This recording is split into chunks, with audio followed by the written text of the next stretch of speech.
excited to introduce our chief guest, who is visually impaired but has a clear vision and ideology. Backed by definite plans, tremendous feeling of confidence, and personal power. He is an IAS officer cum assistant magistrate at Government of Bihar. Introducing you, Mr. Sparsh Gupta.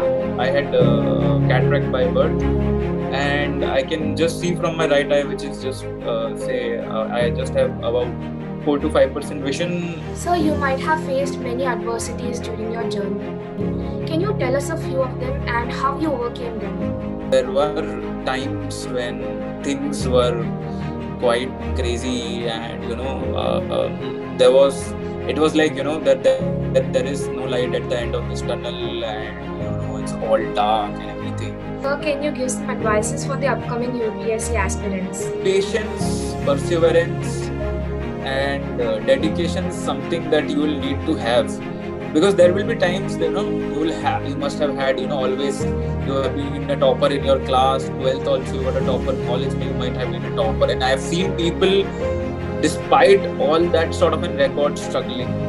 One thing I advise is this should not become the end goal of your life, right? It's just another exam. You will have to take it as just another exam, and should not make it like a life or death situation like people do. Did you ever felt like giving up in your journey? There will always be times when you feel I won't be able to do it. But then that's where your perseverance and your determination comes handy at that point of time. And if you are willing to make that push, that ठीक है भाई मेरे को ये ही करना है, you will find your way out, and will figure your way out to rise above those adversities and those failures. Hero Nights is a show where iconic people come and give their views, which are useful for all of us. In today's Hero Nights episode, I, Shri Lahari, the host of the show, is feeling very excited to introduce our chief guest, who is visually impaired but has a clear vision and ideology. Backed by definite plans, tremendous feeling of confidence and personal power, who carries can-do-it attitude and who believes sky is not the limit. With sheer determination and hard work, he has achieved his goals. He is an IAS officer cum assistant magistrate at Government of Bihar. Introducing you, Mr. Sparsh Gupta. I, on the behalf of VIT Chennai and NSS, welcome you to the Hero Nights show, sir.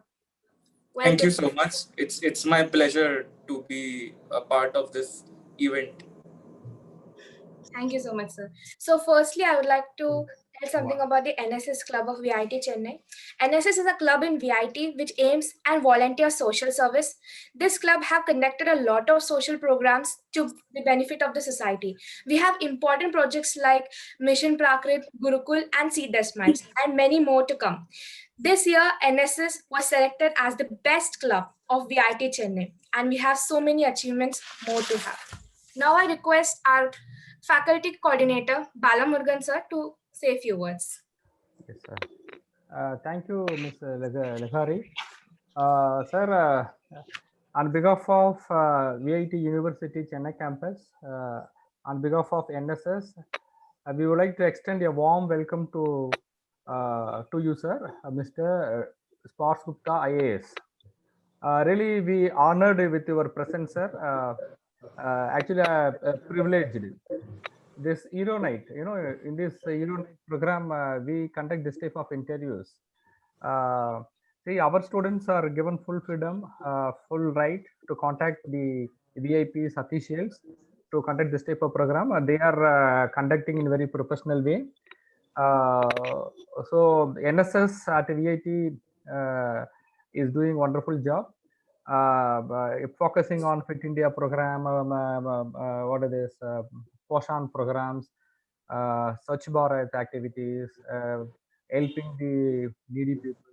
Even during the COVID-19 period, these people raised around a fund of 75,000, then donated in the adopted village in form of food, rice, other things. Really, sir, really we are happy with your presence and thankful for your presence. Out of your busy schedule, you accepted our request and gracing this particular evening.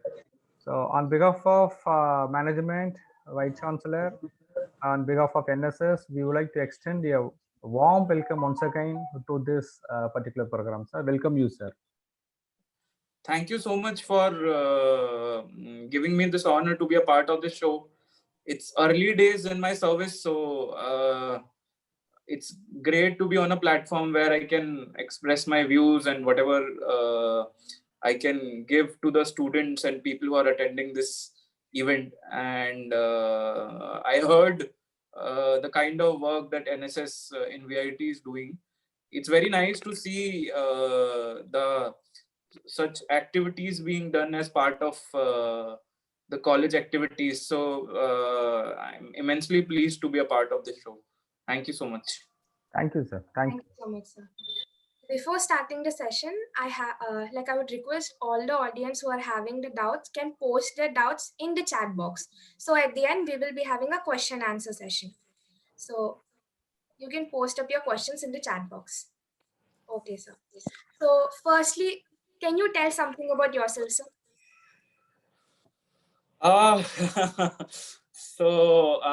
Basically, my name is Sparsh Gupta. As she has already introduced me, I belong from Bulandshahr, Uttar Pradesh. Presently posted as assistant collector cum assistant magistrate in Begusarai, state of Bihar. Right now undergoing training. It's essentially my second year of service. Joined the service in 2019. I am a visually impaired guy.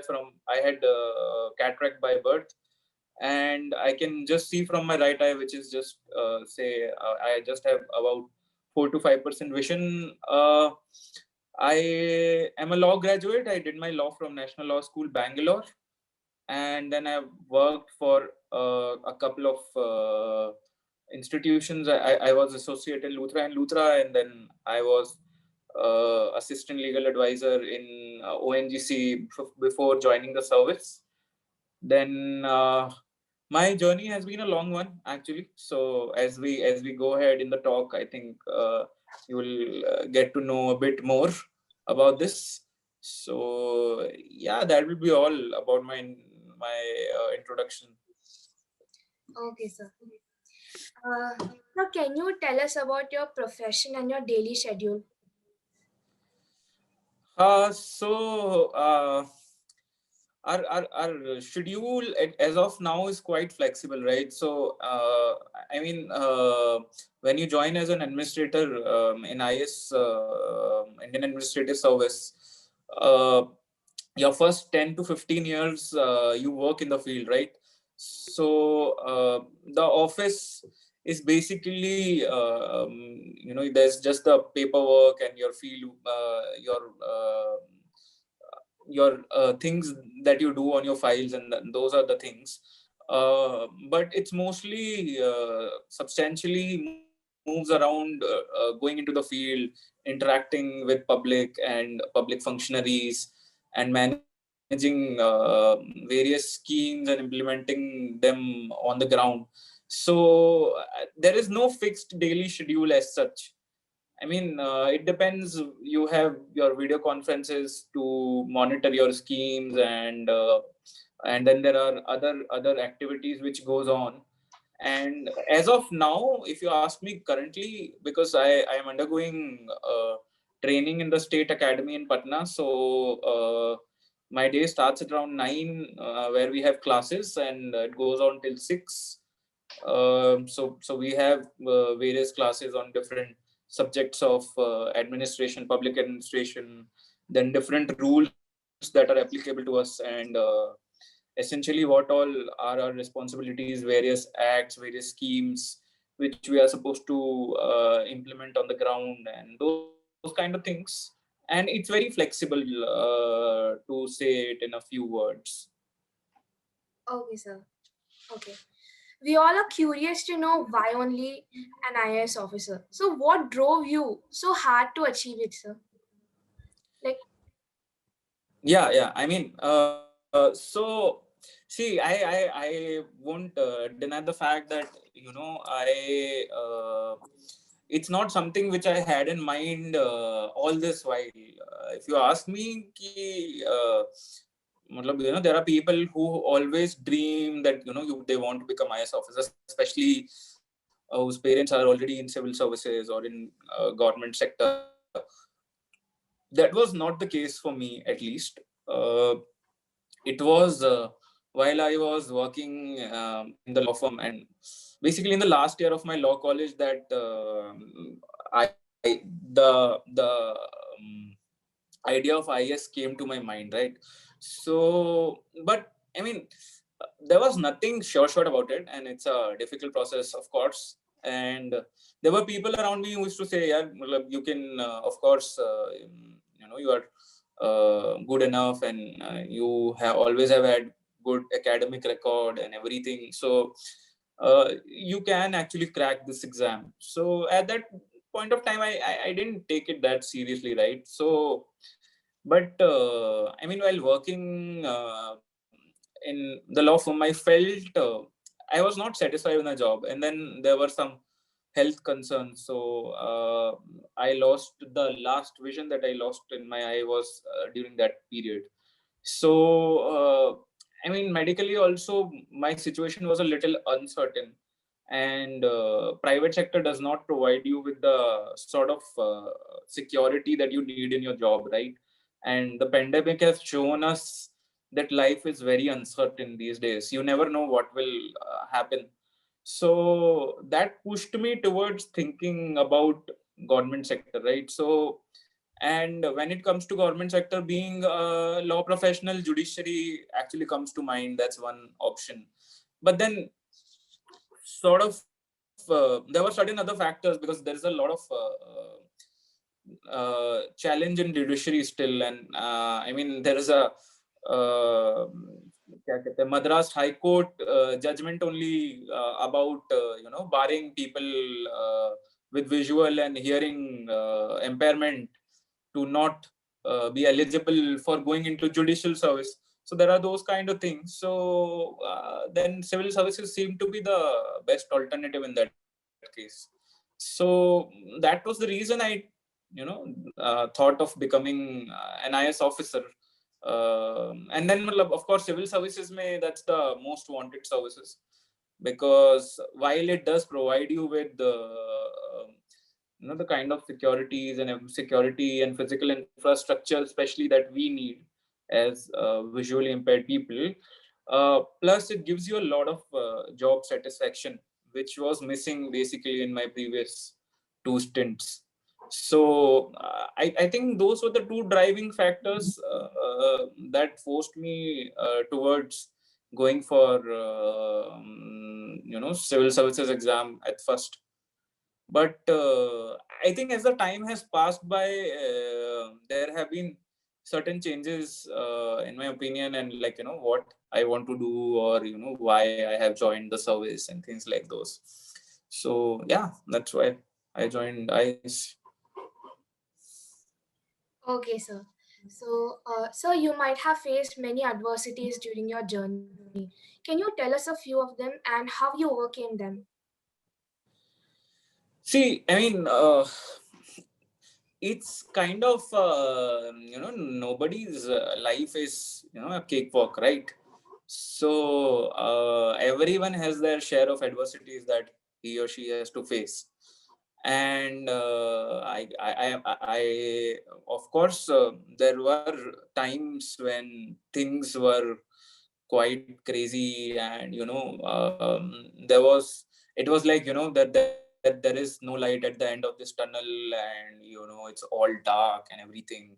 Especially like I mentioned the last time when I lost my vision, it was a very difficult time. So those were times, but then I mean, it's kind of your own attitude, and when you have something in your mind, and when you have people around you who are positive and who keep motivating you, and then you find your way actually. So basically, I mean, there have been sort of adversities from all around, say, from childhood. There will be societal pressures.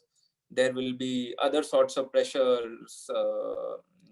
Your people around you would be like, why do you want to do this, why do you want to do that, why don't you take the easy route, and why do you invest so much, and this is going to be so difficult, take the easy path. So those were certain challenges which always were there.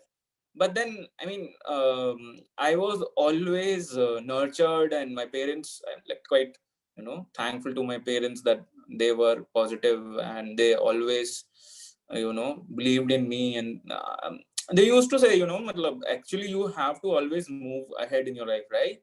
So it's important to look forward. So there will be adversities, but then you have to overcome them. So the idea was always to, set some examples, because everyone can do the same things, right? So and while studying for this exam, I did realize that there are not a lot of differently abled officers in the civil services in the government setup, which is the very need of the hour. Because society as a whole, we can't put blame on anyone, right?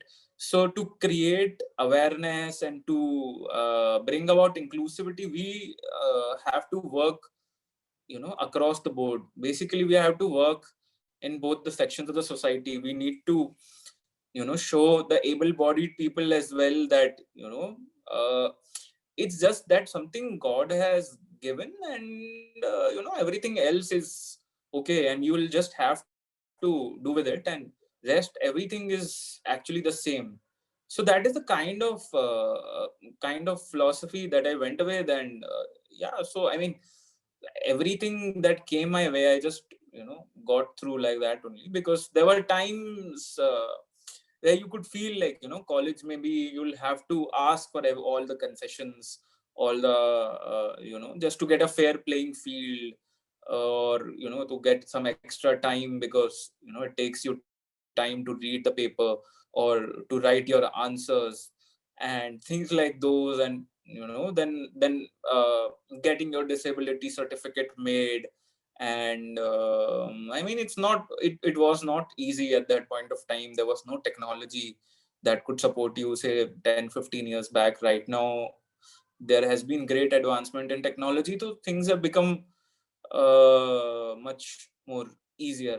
I'm not saying it's become easy, but like it's comparatively less challenging now. So but then I just always was patient enough to express my opinions. And I was like, you'll have to fight your own battles before you can ask for anything from others. It's you who have to make that effort to you know get those things done. Then only there's a point that uh, you will bring about those changes. Basically, that those are the few things which are there. And so then while writing the exam also, there were challenges, because how things work. The material accessibility in our country is still not at that level which it should be. Of course, things have improved in, say, the last 4 or 5 years, with the advent of social media and other applications which have been developed, and various efforts of the government as well. But despite that, like when I started, accessibility of material was a huge challenge. So I had to work around that. And then getting used to dictating to the scribe, because writing an answer on your own and dictating an answer to someone else are like two very different things.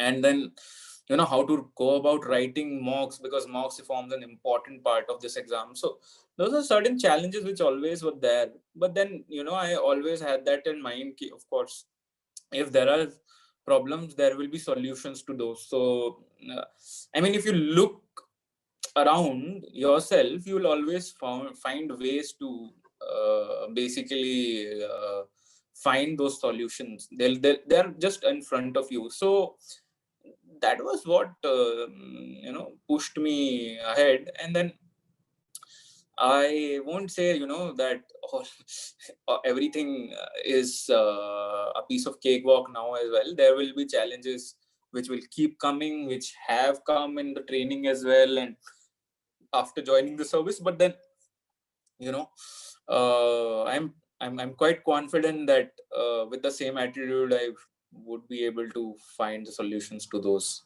also. Okay, sir. Well said by you that our attitude towards the adversities matter a lot. So, when you were planning to like become an IAS officer, so what was your idea behind it, and what kind of developments you have planned for the society? Uh, it's a very good question, but then with the changes in time, with various things, it keeps on changing. With my own experience of writing this exam and while joining this service for these past 5 years, my own opinions have kept on changing, right? So I wanted to become an IS officer simply like if I am asked now, it's simply because say, I don't see a lot of differently abled people joining the service, right? And I think it's very important to bring about any sort of change in policy and implementing it on the ground, and then to bring about that sort of an awareness among everyone about what everyone can do and what is required, what kind of empathy that one needs to have towards the differently abled people. You need people like us to join the service first, because uh, if you would have realized all the policies that have been made, all the laws, there is no representation of the differently able community. So we also need to develop those kind of skills and have that same sort of expertise and qualifications to become part of that framework, right? Then only there is a possibility of bringing about any change at a larger level, right? So, and in terms of development over the society, see, in our country, the basic needs are, something which is still not accessible to everyone, each corner of the society, right? So that's something which is, of course, a part of our day-to-day job, and that's something which I'll try to, pursue as much as it's within my capacity and within my jurisdiction. So there are a lot of things, of course, and one of the important points to highlight is, of course, that the service does provide you with a platform to speak your opinion out. This is something which is the best part about this service, and that's where I feel I can bring about the major change, at least in initial years of my service, because at least in official capacity, I can only be involved in implementing and whatever is assigned to me as part of the government. But then by expressing my views on the platforms and bringing about you know throwing light on various aspects about differently able people, and about their education, what they feel, what kind of adversities they have to face, and what all they can also do. It's kind of setting those examples even in the differently abled community, and also making that sort of an awareness in the society about people like us. And it's just that so that is sort of picture for me right now. It might change as time progresses, because once you get a little deeper into the service, you get more opportunities to work on the policy side of things, and then you can bring about certain changes at those levels also. But those will be things which will come up later. And I mean, I don't know, like I cannot predict the future, right? Because pandemic has again shown us then times are very uncertain. You can plan for anything, but then God has certain ways of doing things, and he can derail anything and everything whenever he wishes to. So yeah. Okay, sir. So, sir, we got to know that mentors and your family have played a major role in your entire journey. Can you tell us something about that? Yeah, of course. See, I mean, with the kind of background I have, and the kind of adversities I faced, and the society that we live in, and the kind of lack of awareness that our society possesses, it needed people around you to keep you motivated, because the role of parents is unmatched, right? Because it's they who build your foundations, and who are the ones who will take care of everything, and the way you think, the way you take your decisions, and things like those. So both my mother and father, and my younger sister, they have been like huge pillars, and it's kind of because of them that I've come so far. Like, despite whatever I was undergoing, the kind of decisions they could take, you know uh, because I come from a small town, there was no good school after 10th, so they took that call to send me to Delhi Public School Arkipuram in 11th. So I had to stay in hostels, and knowing my problem, taking that call at that stage, I think is difficult for any parent, right? And considering uh, the limitations I had, and taking that call was a big one. Then again, deciding to, when I started thinking about pursuing law as an profession, and then I had to go to Bangalore, and I always used to travel all alone in the flight. And even I had underwent a surgery even in 2011.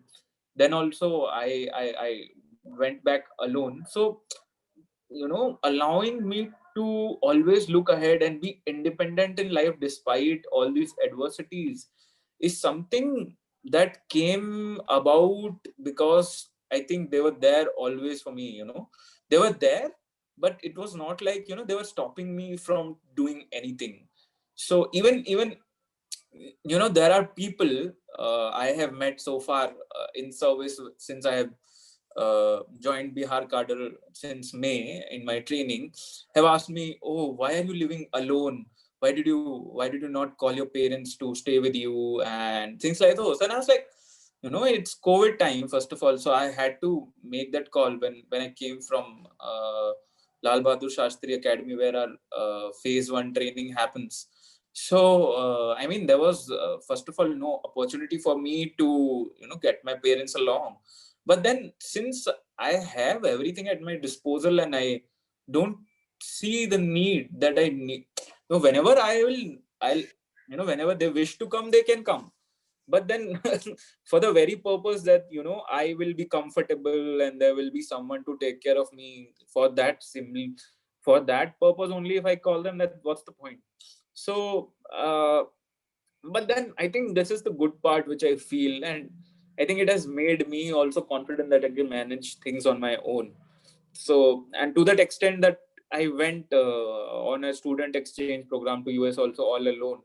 So I mean, those are the kind of things I think which your parents, if can have a good attitude and a good mindset, and then you get a good nurturing. And I've seen my friends as well, if their parents are good, they are able to make those strides in life, right? So and when it comes to mentors, right? So in our case, our needs are very different, right? So you need accessible material, you need a little bit of an extra effort to find some scribes to write your mock exams and things like those. So then your mentors especially become very, very important. And where I did my preparation for civil services exam, for the attempt which I made it to the service, so I think both my mentors in Nirvana played a huge, huge role. they were always relentless, and they never gave me, that sort of a feeling that I'm different, but they were always there to support me if I needed anything, which needed them to make an extra effort. So you need those kind of people to always be there for you to succeed in life. And then also the fact of the matter is, once you have that sort of an attitude, you will find the right people, at that right time when you require them to be around. And this is not like, I'm saying it in uh, you know just in air. I mean, I have experienced it myself. Whenever I have been in like a dark tunnel, or then I cannot find my way through, or I am unable to find answers despite all my efforts, I end up finding people around myself who are like positive and optimistic, and who have given me such good solutions and such good advice, that I have always been able to move ahead. And I think that sort of positivity and advice is always useful for you to be successful in your life. There are so many people who play an essential part in you becoming what you are. Of course, it's your own willpower and attitude as well, which plays an important role, but you cannot deny the fact that the people around you also play a huge role in how you become. Okay, sir. So before going to the next question, I would like to request the audience, whoever is having any doubt or want to ask any question to Sparsh sir, you can put up in the chat box. Thank you. So, sir, you were initially a law student and you have professionally taken law assignments also. What inspired you to take civil exams, and with this kind of visually impairment, how did you achieve it? So, see, yeah, I mean, law, first of all, as a profession, was also by destiny. Say, like I was always, I always aimed to, become a chartered accountant, because my father is a chartered accountant. So since childhood, I used to be like, I want to become a chartered accountant, and that was what I always looked for. But then there were certain set of events that happened after 12th, and things like those, and I got into National Law School, Bangalore, and then I make that call to go into law. And I think that's one good thing that happened to me, that I pursued law as a profession. Because I mean, when you have to talk about rights, duties, responsibilities, and all those kind of things, right? So it's important that you're aware of the same. And I mean, uh, coming from a background like mine, where we face such discriminations at various levels, which can sometimes be not on the ground, or may not be visible, but then they are there. So I think law in that sense makes you aware about a lot of things, and intellectually also helps you analyze things better. And then you are more aware and knowledgeable about your own rights and your own sort of responsibilities, and what all you have um, as a person, which will help you to achieve your goals that you have in mind. But coming from a lab background, yeah, right, you know a lot of people will go into law firms. They will think about litigating, or join judiciary, or there are other avenues. Law has opened up in a big way these days, and contemporarily, it's going to be a very, very important profession in the coming years, and it's an evergreen profession. I mean, lawyers never go. You know, there is no time then where is less demand or anything like that, Yes. because there will always be disputes among people. There will be people, so there will always be disputes. So there will be always requirements of lawyers, right? So that way, law is a good profession. But then, considering my own physical limitations, I felt litigation is a little bit of a problem for me. And then again, the sort of structure that our courts have, judiciary was also out of the picture, and plus, like, litigation was also, I mean, out of the picture.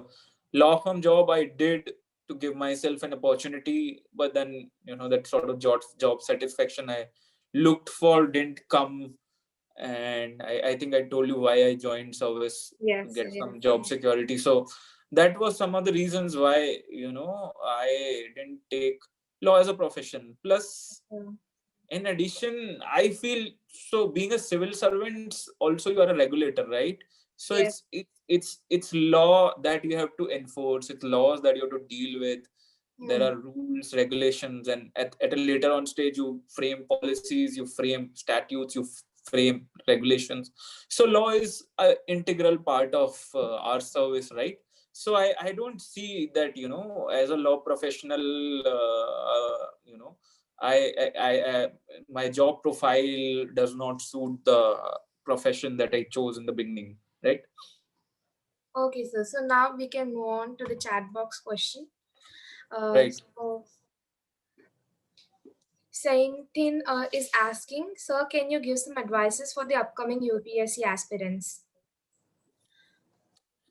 See, in terms of UPSC, Civil Services exam, see, it's one of the most prestigious exam, and it does give you prestigious positions, and you are a part of the government, and you get to do various kind of work, which is very satisfying, and you do see the actual change that happens because what you're doing. So, but then, in terms of the kind of preparation that you need and the sort of mindset you need to have, it's one of the most difficult exam, if not the most difficult.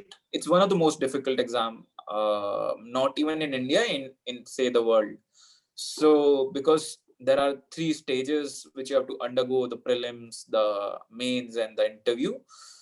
And the prelims is the most difficult stage, because of course some 10 to 12 lakh people sit, at least fill the form, and some 6 to 7 lakh people sit, out of which only 12 to 13,000 people write mains, and then 3,000 approximately appear for the interview, and then 1,900 to 1,000 people make it to the list, right?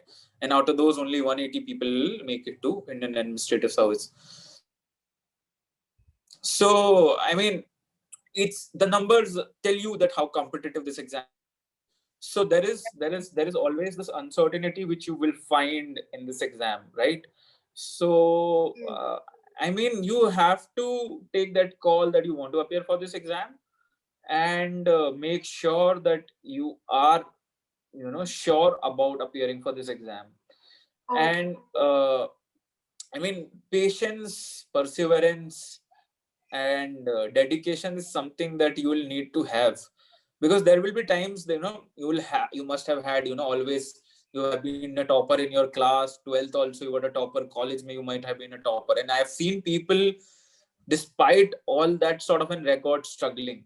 So for instance, I cleared it in my third attempt, right? So it's something that you'll have to take it with a pinch of salt, that despite making all the efforts, you might not succeed in the first time. Of course, there are always chances that you do well. If you prepare well, you will succeed. But then there are no, shortcuts to, getting into that merit list which Yeah. you have. So, in that sense, you need a lot of hard work. You need a lot of dedication, and of course, one thing I advise is, this should not become the end goal of your life, right? It's just another exam. You'll have to take it as just another exam, and should not make it like a life or death situation like people do. I have seen, the people who will keep appearing, and then, despite having all the attempts being exhausted, then, because it's the most productive part of your life, right?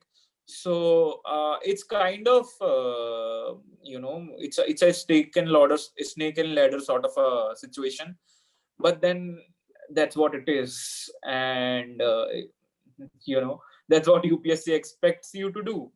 So you'll have to overcome that, and people have done it before, people are doing it, and people will do it. So it just completely is your own hard work and your own mindset that will succeed you in this exam.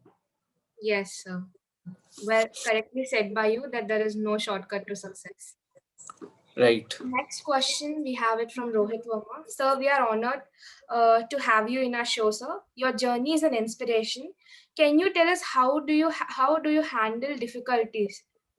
How do you handle difficulties? And his second question is, can you tell us something about your last interview for IAS? And can you also tell us, as an NSS unit, how can we contribute to our nation? So he's asking you to tell about the interview, sir. That interview Right, process right, right, with right, IAS. right, right. So how did it go? Something about that. Yes. I think first question is about difficulties. Then, I mean, as I think pointed out in the main interaction when we are having is key, your attitude. There are going to be difficulties. There are, for instance, your junior staff will think, यहाँ तक, he has come so far, but how will he manage in the service? How will he manage his office? How will he read his document? How will he do this work? How will he move around in the field? So there are these kind of difficulties are always there. So it's you who will have to prove them wrong, right? And again there are ways to go around, right? There are solutions which are always there. People have done it before also, and there are people who are doing it, and you find your way out. And it's basically your own will and attitude, right? So, and you find your way out when you want to do something.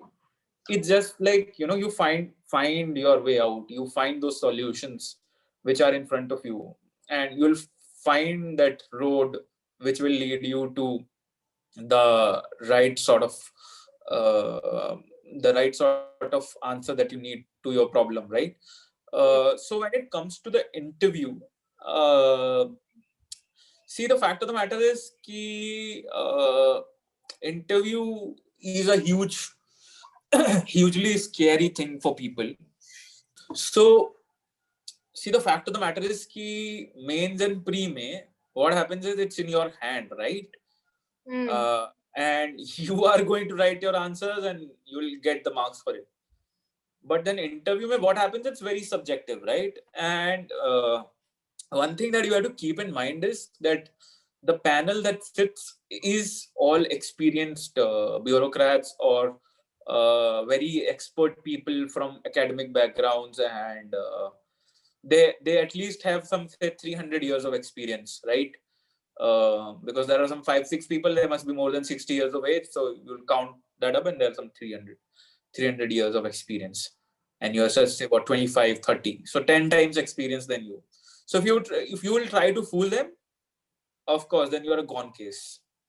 So the simple fact of the matter is, to crack your interview, you should be honest. Don't go around fooling things around with them, so be very honest. And I mean, once you reach the interview stage, in terms of content, you don't lack anything because you have read so much and you'll be aware about everything, and that is not a problem. It's about your presentation, like, how are you able to present yourself in front of the panel, in front of the board. And I mean, if you don't know the answer, for instance, at all, like you have no clue, then don't shoot in the dark. Just say, I don't know the answer, I'm so sorry, if you can guide me, please. They'll tell you, and they'll say, you can look it up in the evening after you go back from your interview. And they are also people quite experienced, and they also know you cannot know everything under the sun, right? So but what matters is how you proceed after that. Once you don't know the question, just don't derail your interview. It just should be pretty calm and composed and answer whatever they're asking. And if you don't know the answer, of course, skip it. There is no harm in that. And I mean, then of course you should not fool. Basically, if you have not done something and your interview is basically based on your detailed application form, basically what you fill in your form will be what you will be asked on mostly, and then there will be other current affairs and things like those. So people will put in some weird hobbies and then they won't study about them, and then they'll get caught. So these kind of mistakes you should never make. That's I think one thing which you should always keep in mind.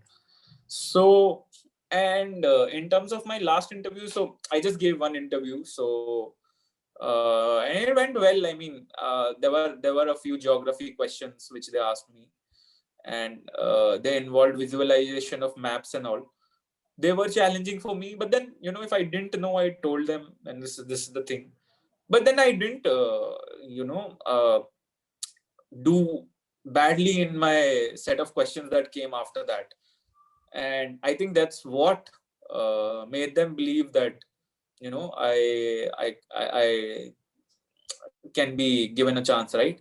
And then there must have been some questions which I must have answered really well. And see, the point is, the interview is very subjective, right? So what they liked and what they disliked, it's something which we can contemplate, and nobody can exactly tell you what is the right strategy. Everyone has their own strategies.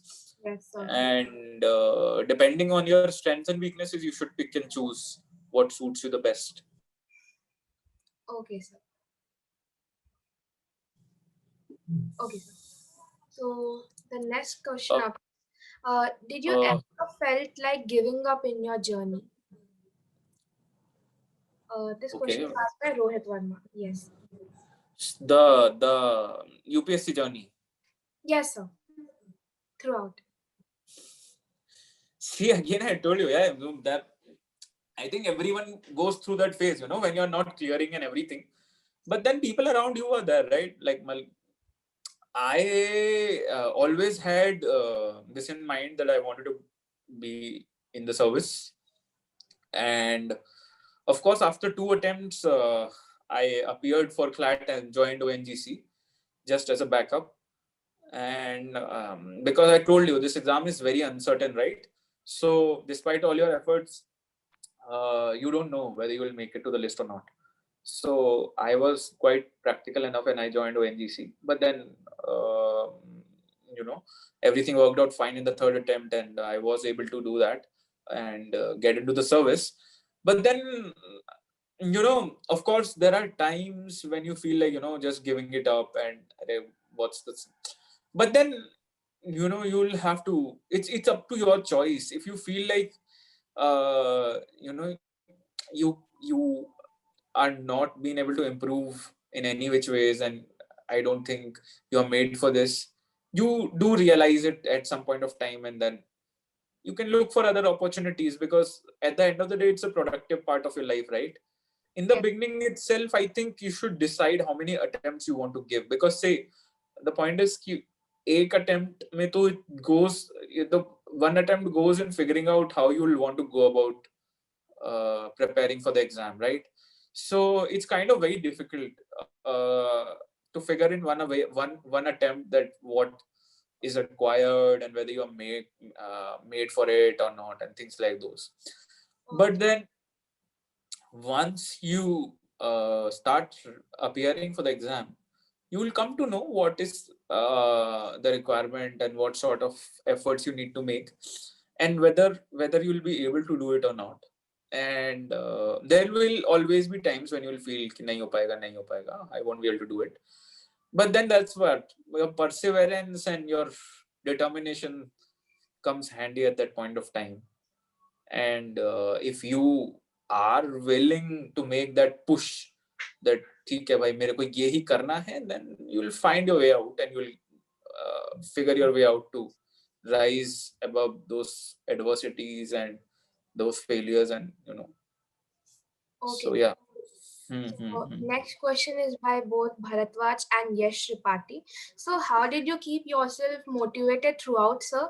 And how online coaching, like coaching and all, matters a lot. So also share your strategy, sir, while you were preparing. So yes. Yeah, so basically, see, online coaching, yeah, I mean, in pandemic times, nobody wants to go physically, right? Yes, sir. And attend coachings, and Delhi is a little less accessible now as it used to be before. Yes. And there are not a lot of, Chennai still has some good coaching institutes in the field of civil Yes. services, but then, uh, see, it's just again, personally, I couldn't keep myself motivated enough to attend coaching online. Of course, mocks and all, your mock prelims ka mock papers I used to do online, and but other than that, I felt that in the third attempt I attended coaching physically. I went to Delhi and stayed there and took coaching. So see, again, there is no sure short way of clearing this exam. There are people who do it without coaching also. So because there's no dearth of material over the internet. You will find a lot of sources. You will find everything on the internet free of cost. Yeah. And then there are these platforms. Now there's YouTube. You will find a lot of material. Then there's Academy. Then there is Byju's and Vision and so many of these. And I think everyone of these coaching institutes now are providing some free material as well. Vision does provide a lot of free material, and so it's just up to you. But at the end of the day, whatever coaching you take, it's your self study and your own interest that will take you forward in this exam. So is One it mandatory to take a coaching, sir? So how in a point of 1 to 5, how much do you recommend coaching, sir? see, I won't say that everyone needs to take coaching. That will be a wrong statement to make, but it does help, because see, the point is कि if you the point is कि अगर coaching नहीं लेना है, if you don't want to take coaching, you'll have to make your own efforts to figure your way out, right? And what coaching helps you out is, in the beginning you're clueless. There is it's like an ocean. When you jump into this exam, it's like an ocean, and you don't know your way and where you want to go and everything. So coaching will just simply act as a compass. It'll just give you direction. So guidance milta rahega. You'll get some guidance, and then you'll be able to find your way out, basically what suits you and what is good for you. Of course, if you can do that thing sort of on your own, and you have a clear vision in your mind and you have a clear strategy plan, then you will be able to clear this exam without coaching also. It's not 100% compulsory that you need to go for a coaching. Okay, sir. So next question is, can you tell us how, as an NSS volunteers, we can contribute to nation building? I think NSS is in itself doing a brilliant job in terms of making its contribution. And from what I heard in the beginning from the faculty coordinator in VIT, so the kind of works that you have been doing and also contributing in the COVID relief, it's quite commendable. And I think it's on the right track. And I mean, shows like these where you bring about different personalities and, not only an IS officer, but an IS officer from a differently abled background, because that social messaging is very, very important, right? So if you keep continuing doing the same and come up with good creative ideas, and I think which you are already doing, you do contribute to nation building, right? Because it's sort of building towards an inclusive society that we need to strive towards. Yes. So next question is by Akshara. As one of the administrative head, how do you manage the political pressures in India? It's it. I think I'm my career is too early right now. I mean, it's just the second year of service and I'm still undergoing training. So I really have not faced it. So if I'll give an answer to this, it'll be sort of, not from my personal experience. So I'll sort of, request that I answer this later sometime. Okay, so that's it with the. Okay, so another question is, what is the common mistake most of the students do during their preparation? Asked by Harsh Kar. Common mistakes. Yeah, dekho, Last see, question. Yes. Yeah, it's very important. Rather than do's, you should know what you shouldn't be doing.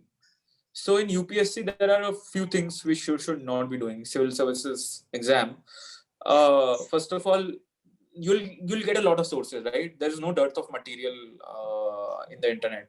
There are a lot of material under the sun. Anything, everything, all the toppers will tell you something. Ye pad lo, wo pad lo. There is something like this. Yeah, this is good. This is good. That is good. But then you'll have to pick and choose. You should pick your source, what suits you, what suits your content, and what is something which you'll be able to be able to understand.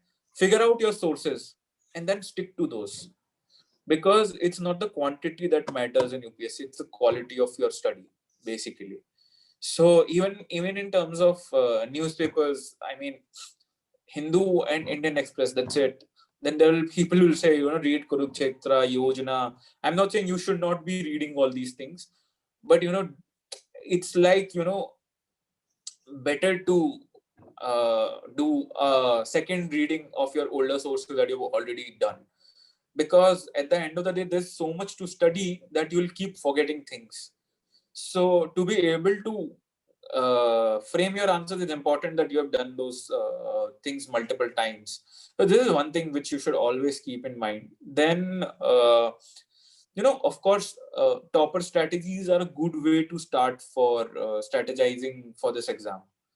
But then you'll have to realize that you cannot follow all the toppers blindly. Whoever has made it to the list, of course, they will have their own strategies. Again, they'll have their own limitations and their own strengths. They must have come from a certain background. They might have certain things which might have worked for them and which might not work for you. So, of course, it's a good way to start your journey, but then figure out what suits you the best. Just don't follow them blindly. That's something we should not be doing. And another thing is ki we make very, very silly mistakes while we are appearing for the exam. First of all, you should be very, very calm and composed, because there's no point getting those 120, 150 and then good marks in your mocks, and then you're psychologically very disturbed while you're appearing for the exam. That matters a lot, right? So sleeping one day before your exams and not panicking, and you'll find people at the centers flipping through books, and huge books. They'll carry set of books, and I don't know like how much they'll be able to remember in that sort of half an hour, which they have not been able to do in a year. So this is something you should, I think, not do, in my opinion at least. And then even during the exam, there are some basic things. You should always read the instructions. People just don't do it. They think it will waste a lot of time and all of that. Then they don't spend reading, time on reading the question, reading the instructions. And you should always have a look at your at what is that is being asked from you, and what is sort of that is the expectation. Syllabus is, of course, your Bible. Syllabus, you should always keep it at the back of your mind. So you should never underestimate, because syllabus will guide you on everything. What you need to study, what you do not need to study. So those are the kind of things you should always keep in mind while appearing for this exam, I think. And of course, then don't be disheartened by failure. If you can rise above the failures, I think with correct sort of guidance and with your own determination and willpower, I think this exam can be cracked. Okay, sir. So the last question is, does an average academic background student have a decreased chances of passing the exam? I don't think so. That's not the case. I have seen people not doing well in say 10th or 12th, and even in college. But it's when it clicks in your mind, right? So if you have that sort of a rigor and that sort of an aim, when you get a name, the past just does not matter. It's what your future. It's your future which will matter, and your present. Whatever is in the past is in the past. So of course, matlab, there can be things like and you'll become an example. See, like academic record, because I remember someone, like he got some 50%, or I think he just passed in his 12th or something. Then he posted, last year, I think one of the uh, when there was this news of someone committed suicide after his or her 10th result. So there was this post that went around, in 10th or 12th, he just passed, and now he's an IS officer.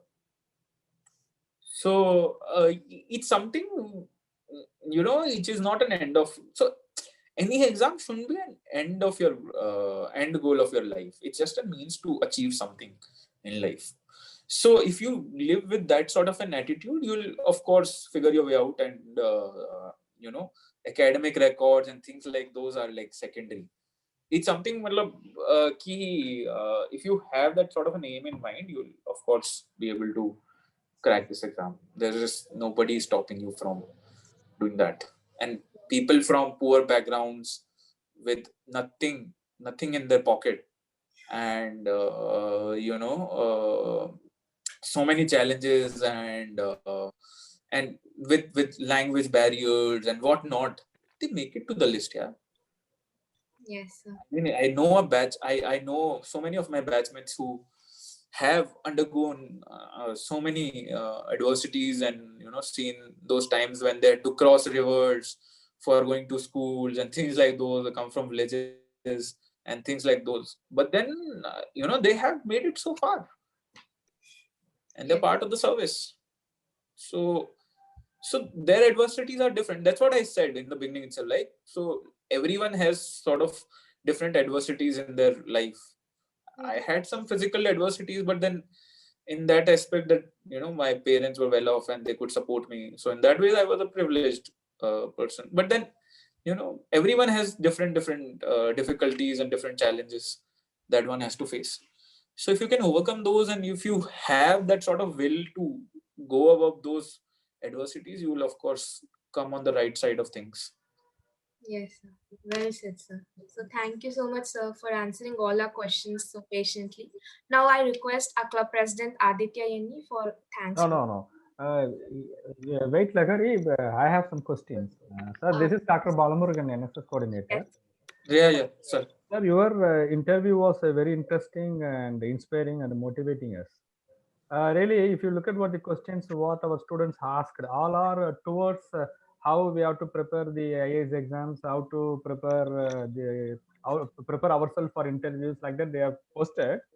Right. My question is, actually, after completion of the training, you are allotted some jobs or services. How they are allotting, whether it is based on your educational qualification or your ranking or your performance during the training. Really, we do not know. For example, basically, you are having law background. Whether you will be Right. appointed through the law-related departments, or I really do not know, sir. Just, Yeah, of course. I think it's a very genuine doubt that you might have, because I mean, if you have appeared for this exam and you know about this, then only you are able to know the nitty-gritties of the exam. So your past qualifications and anything does not matter for this. It's basically your performance in the exam what matters.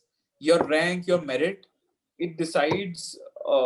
Then you are asked your preferences in the detailed application form to fill the services you want to go for, and what cadres you want to go into. You are asked your preferences, and then based on what vacancies are there, and then the merit list, like where what rank you get and things like those, then that's what decides what service you will get and what cadre you will get. But once you get into the service, your postings depend on a lot of permutations and combinations, which I am also not aware about so far. Okay. So this is something which is very flexible and depends on the government of the time and things like those. There are so many other things which are at play. So, but I can say that your background in law or like say engineering. So out of the 180 batch of IS officers which we are having, 120 are engineers. So you guys have a great chance of cracking this exam and getting into Indian administrative service. That's not stopping you from going into the service. Yes, sir. Yes. Sir, actually, our university is offering engineering and technology and mainly focusing on research. Even Right. VIT, we have big campus at Vellore. Around it is situated approximately 500 acres, and in Chennai. Yeah, I am aware. I'm aware about the VIT. It's a very prestigious and well-known private universities, and I know a few people who have done their engineering from there. So it's a name which I know. So Yes, sir. Our students also excelling in civil service exams. One of our alumni is appointed as a collector at Gujarat, Gandhinagar something. He got the best collector award something recently. It came through. Oh, yeah. That's very nice. I mean, so many people from engineering background are doing really well here. So that's not something which is very surprising. Yeah, actually, I have seen, sir. I'm delivering lecture. I heard from the students that many people are in the evening time, Saturday, Sundays, they're visiting from a Chennai campus to various coaching institutions to acquire knowledge about what civil service exams. Actually, Right. really, we inspired. I'm happy to note that our university is also offering law program at Chennai campus. Right. From 2010 onwards, we are offering law programs. We will be privileged if you accept our invitation in future to visit our university to interact with our law students and other students who are willing to pursue civil service exams.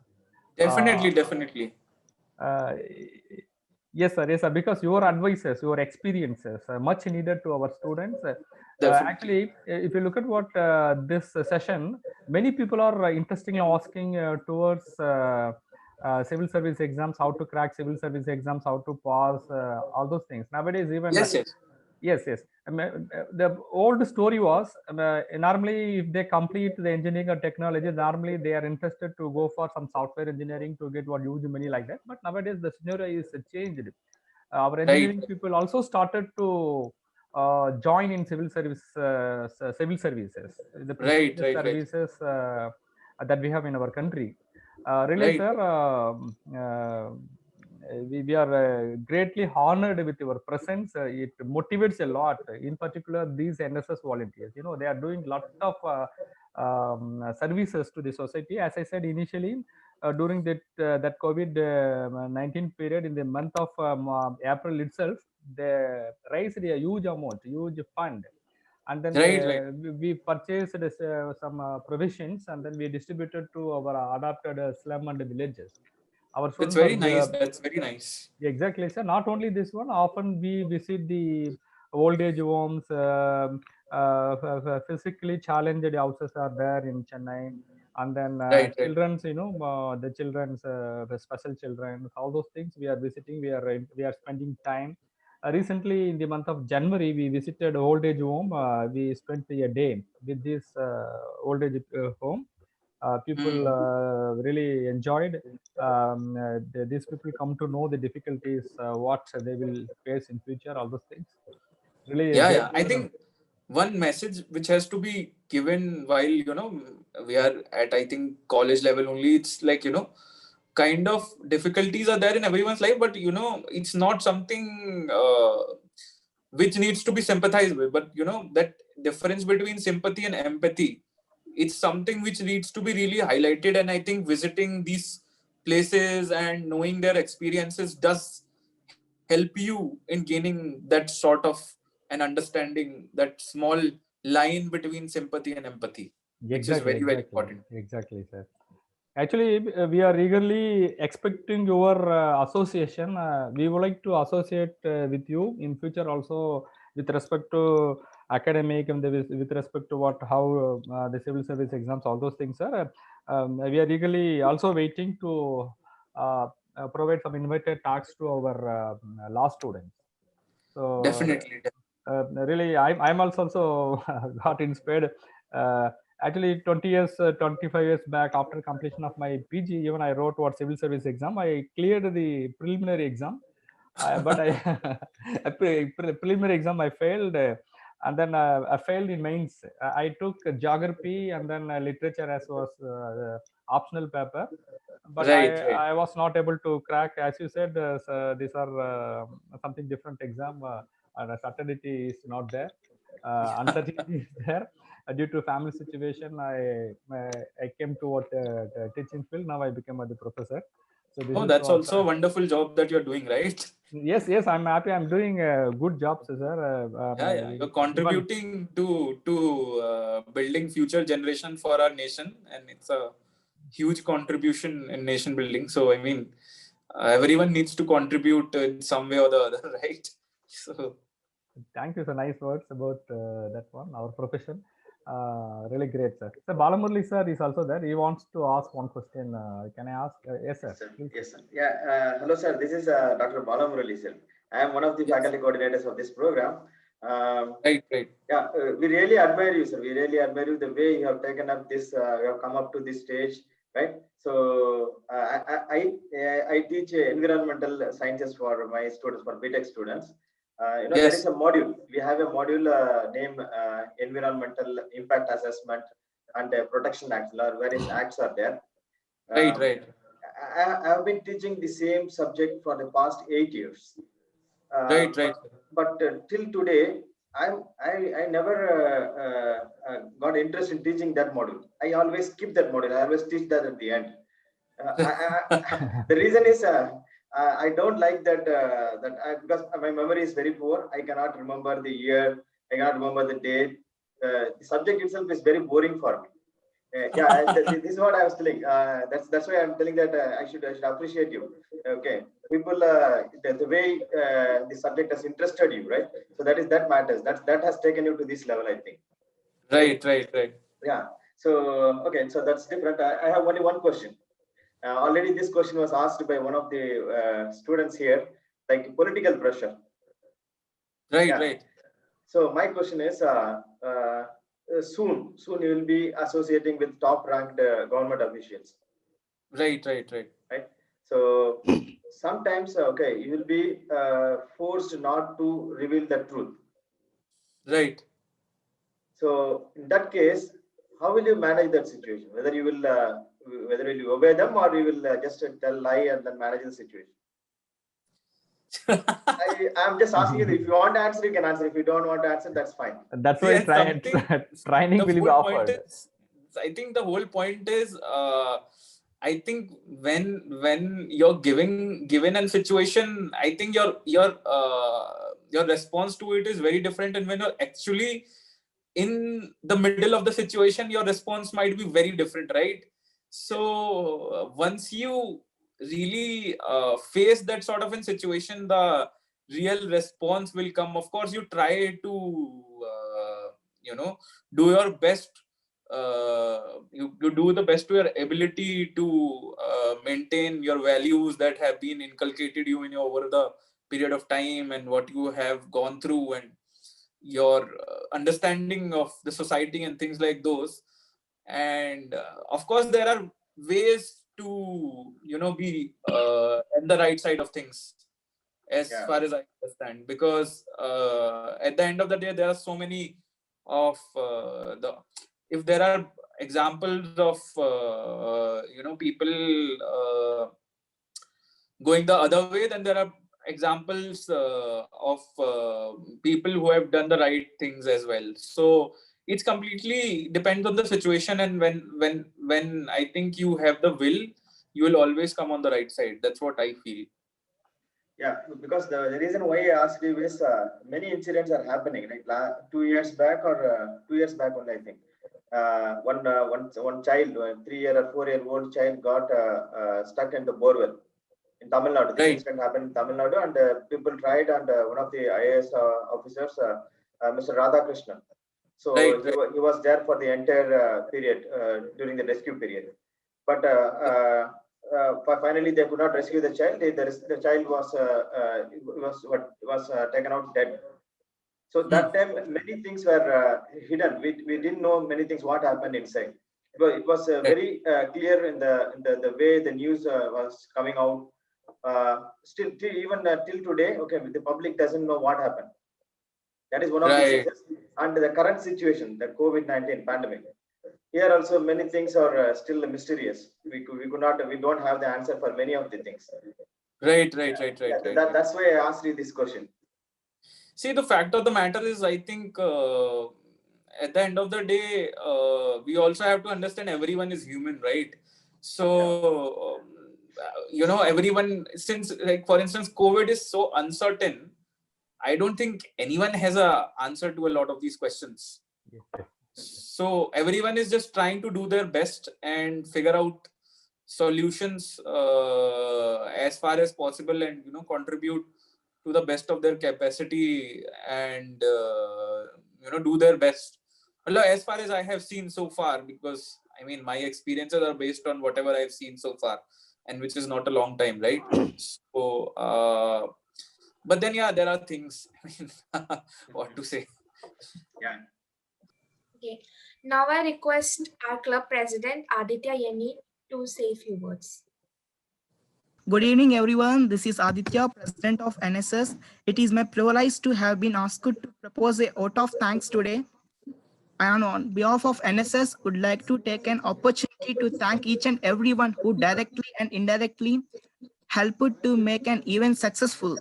First of all, I would like to give my hearty vote of thanks to our chief guest, Mr. Sparsh Gupta, sir, for gracing today's event. Thank you so much, sir, for your thought-provoking and motivational address. You have always been an inspiration to lots of students like us and will be for many more. Thank you once again for taking your time to enlighten us with your amazing words. I also wish to express my gratitude to VIT management, our faculty coordinator, Balamuggan sir, Balamurli sir, Director Student Welfare, Padmanabhan sir, for their support and presence. My extended vote of thanks to the backbone of this event, Hero Nights team and very own NSS volunteers. I cannot thank everyone enough their involvement and their willingness to take on the completion of tasks beyond their comfort zones. But not least, our lovely audience. I thank the wonderful students. They have turned up just such great numbers and made this event a huge success. This event might end today, but the bond that NSS have with their audience will last forever. Once again, I thank all for your cooperation. Thank you so much, sir. So that's it. We have come to an end for the session. And I thank all the audience who have stayed throughout the session, and extremely thankful to sir who have inspired us and motivated us throughout the session. We have got to learn so much and we are really inspired. And sir, at the end, I want to tell one thing which Sparsh sir have actually said in one of his interviews also. लहरों से डरकर नौका पार नहीं होती, कोशिश करने वाले की कभी हार नहीं होती. With this, I'm Sri Lahari, host for the show, signing off. Jai Hind.